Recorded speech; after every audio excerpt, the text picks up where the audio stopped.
Hello everyone and welcome back to my series of Sonic the Hedgehog Mega Retrospectives.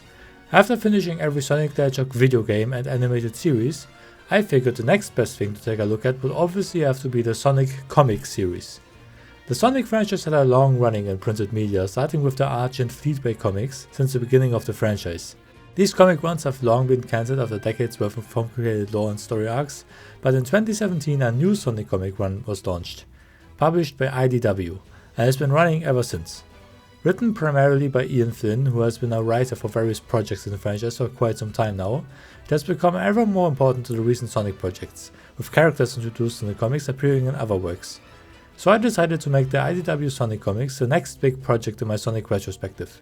To make it more easily digestible, I will focus on one volume of the official Sonic IDW collections each entry, and will hopefully upload these videos more often than I did the previous Sonic retrospectives. Thank you for watching and I hope you enjoy.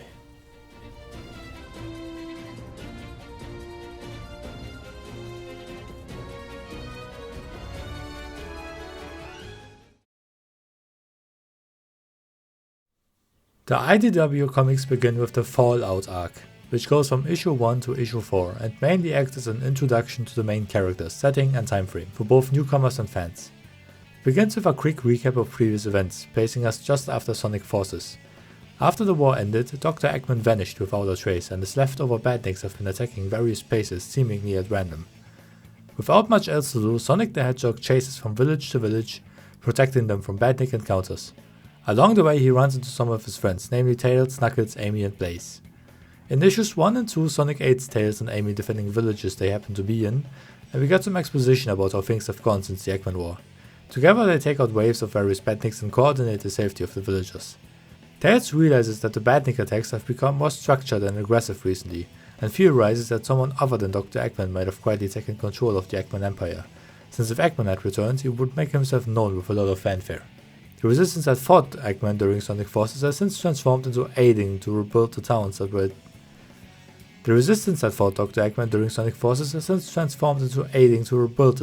destroyed in the war. Knuckles is still officially the leader, but doesn't have much interest in that kind of work, so Amy has effectively become the leader of the resistance now. In issue number 3, Sonic and Knuckles come across the brand new villainous duo of Rough and Tumble, two idiotic mercenaries who recite a rhyming slogan at any chance they get. They've taken over a random village but quickly get defeated and arrested. They're nothing more than a couple of brutes and will stir up trouble many times across the series. At the end of the comic we find an unseen figure in an Eggman seat realizing that the protector of the Master Emerald is not on Angel Island. In issue number 4 we get introduced to fan favorite Tangle the Lemur, an energetic tomboy with a super stretchy tail which can use as a third limb, grappling hook, slingshot and many other things. She steps up to aid Sonic and Blaze in defending a village. She becomes one of the new mainstays of the comic. She has super energetic expression and is just a lot of fun all around.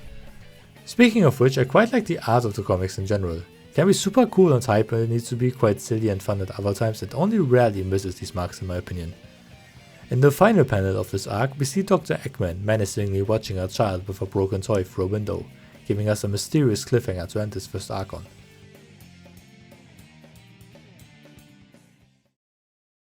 The next arc is called The Fate of Dr. Eggman and begins with Sonic and Espio on their way to a remote village. Espio explains how he and the Chaotix detective agency were searching for a trace of Dr. Eggman, and eventually found him after receiving an anonymous tip. They arrive at Windmill Village and meet up with Charmy and Vector, who introduce Sonic to Mr. Tinker, who seems to clearly be Dr. Eggman. Sonic is immediately suspicious and claims it's just one of Eggman's acts, but the Chaotix are sure that he is suffering from amnesia. After the events of Sonic Forces, he woke up in this village without his memories, and after being thoroughly tested, he has been living here as a jolly, nice and kind-hearted Mr. Tinker, who helps the villagers by fixing stuff, repairing the toys of the children and even building large structures. Sonic still isn't sure what to think, but in that moment badniks show up to attack the village, and after witnessing Mr. Tinker display cowardice towards his own robots, he accepts that Dr. Eggman has become a new man and decides to leave him in peace. But it seems Mr. Tinker accidentally slips up and promises to show him Eggman Land someday, Dr. Eggman's concept of a society built in his name. Just as it happens, we now get introduced to Shadow the Hedgehog and Rouge the Bat, as they have been listening the whole time. Shadow doesn't believe Eggman really changed and moves in to attack him, but Sonic intervenes and a fight ensues. They quickly zip away to fight somewhere in the woods, but the Chaotix, unable to follow them, question Rouge on why she and Shadow are here in the first place. She reveals that she is the one who gave them the anonymous tip, so that they might find Eggman before Shadow does and bring in Sonic as a countermeasure. After a quick scuffle, Sonic reminds Shadow that he used to be villainous as well, but was also forgiven after his change of heart, so they go back to the village and demand to see this Eggman land Mr. Tinker spoke of. It turns out Mr. Tinker has secretly been building a small indoor play area for kids, which he dubbed Eggman Land because he simply thought it was amusing. Shadow begrudgingly leaves and Sonic and Mr. Tinker finally make peace. But on the final panel we once again see Dr. Eggman as we know him, menacingly stating, "It's time for me to join the Egg Fleet. It's time to move on to the next phase of my master plan." The next issue sees Sonic and Tails investigate a ship of the Egg Fleet, as it is still making seemingly purposeful maneuvers. Tails deduces that they still must be getting orders from somewhere, so Sonic goes in to download some data. In the cockpit he finds no other than Dr. Eggman, but Sonic isn't impressed and deems him a faker, as he knows where the real Doc is and that he isn't here. Dr. Eggman is miffed, but he quickly turns to smugness as he transforms to his normal form and reveals himself to be Neo Metal Sonic. He reveals that Dr. Eggman upgraded him to this form once again during the events of Sonic Forces and that he was to be used as his greatest weapon in the final battle, but he was finished too late. He also reveals that he was the one that took over the Eggman Empire since Eggman's disappearance, that he was the one who has been attacking the various villages and that he will find Dr. Eggman and reinstate him as the head of the Eggman Empire. Sonic and Neo Metal Sonic start fighting in a very energetic art style, which I really like. During the fight, Metal Sonic copies Sonic's biodata, which Sonic humorously comments with, "Alright, you copy people's abilities, I forgot about that." But Sonic eventually escapes with Tails' help anyway. They disclose the rest of the gang what happened and they vow to defeat Metal Sonic and end this war for good. In issue number 8 we see Sonic infiltrating an old Eggman base to look for clues on what Metal might be up to. Here he encounters Silver the Hedgehog, who once again came back to the past to save his future. They decide to team up but quickly realize that they are being quietly aided by another new character, the skilled marksman and master of stealth Whisper the Wolf. We don't learn much about her and her past quite yet, except that she is a capable fighter with a whisper that can use the powers of every colored wisp, and that true to her name she only speaks in whispering volume. She has been in a fight against Eggman since the Eggman War, but never joined the resistance. She secretly partook in fights and turned the tide in many battles, which gave her the alias of the Guardian Angel. Together, Sonic, Silver and Whisper the Wolf take out E-107 Theta and get access to the computer console, where they acquire shocking intel on Metal Sonic's plan. They realize Metal Sonic is closing in on Angel Island right at this moment, obviously heading for the Master Emerald, left unguarded.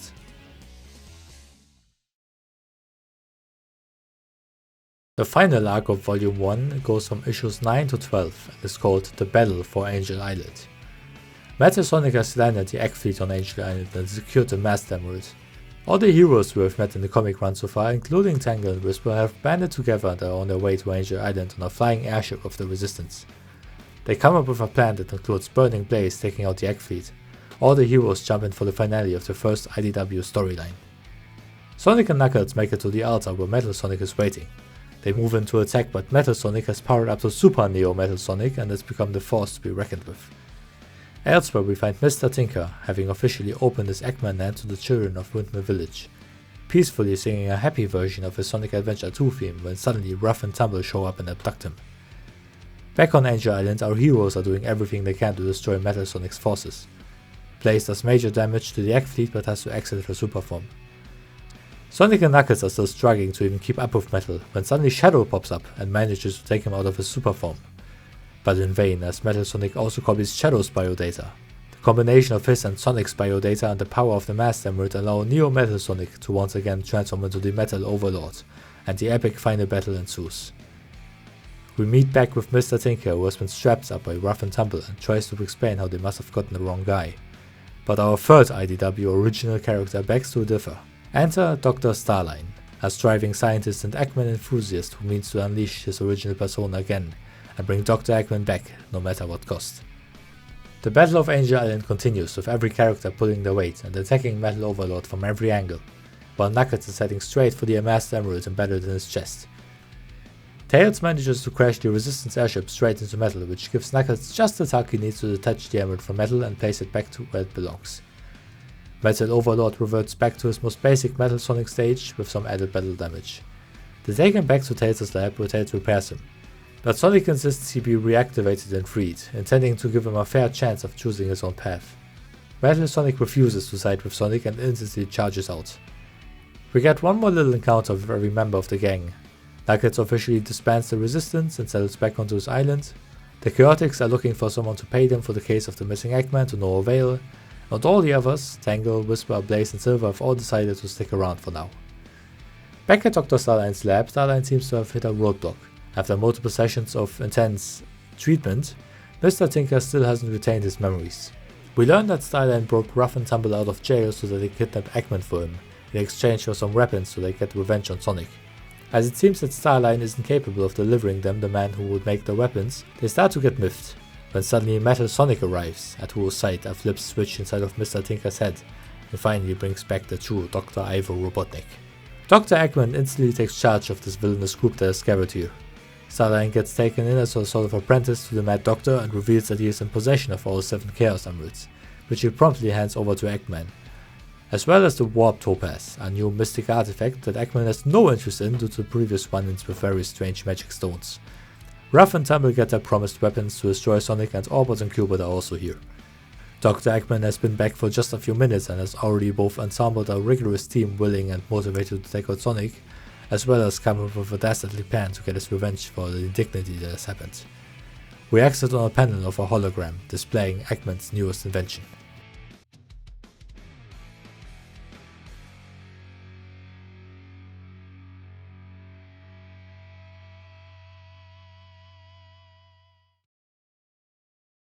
That was Volume 1 of the Sonic IDW run.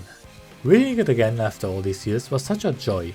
I didn't remember much about the beginnings, but as we are slowly but surely heading for issue 100, I think it's not a bad idea to catch up on the entire story so far.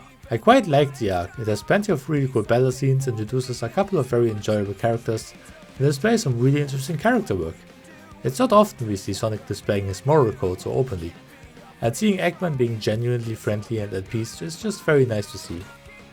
I am a big fan of the wider Sonic cast, and I'm always in the front row seat when characters such as the Chaotix get some screen time. And what better place is there for character interactions in a years long comic run? So obviously I'm always grinning ear to ear when we have silly little scenes of characters we don't often see interact doing just that.